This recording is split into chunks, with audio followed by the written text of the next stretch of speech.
I stand here before you as a survivor and a voice of children of the past, present, and future. I was 5 years old the first time a registered offender made his way into my home. He became family. He had access to me for 10 years. 10 years that I had taken away from me for being a child, and that chance of being a child was stolen. We as an adult, we get to live as adults for 60, 70 years, but I will never get to be that child again. I want you to understand the severity of what that means.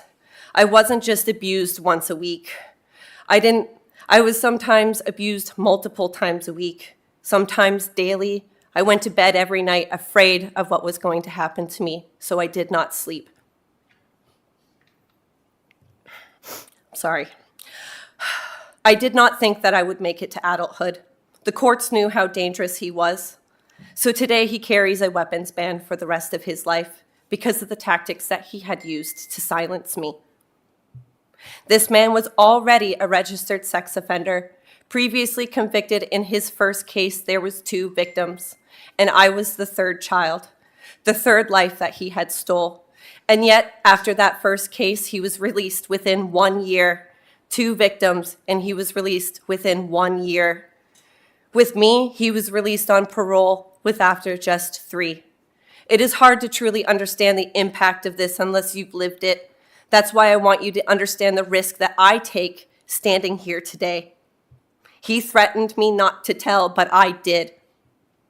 He went to prison, yet here I stand publicly speaking, my identity exposed.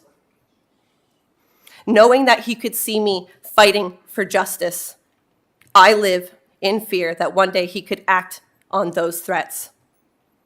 Yes, he has a weapons ban for life.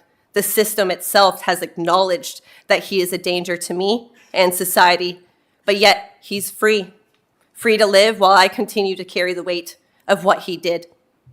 This isn't just about losing 10 years of my childhood. It has shaped and scarred my entire life. And here's the reality. After ruining 3 children's lives, he only spent 4 years behind bars. If the average person lives to be about 80 years old, that is about 240 years of stolen life, traded for just 4 years behind bars. This is why I'm calling for harsher and longer sentencing, because these offenders are dangerous. Survivors deserve to feel safe coming forward. Survivors deserve to know that their abuser will be held accountable. And our communities deserve protection that lasts longer than a courtroom deal. This is not about revenge. It's about responsibility. It's about ensuring that justice is real and that children are safe. So today I want to thank you guys for being here with me and for making history, because we will make history here in Canada, and this is just the beginning. Thank you.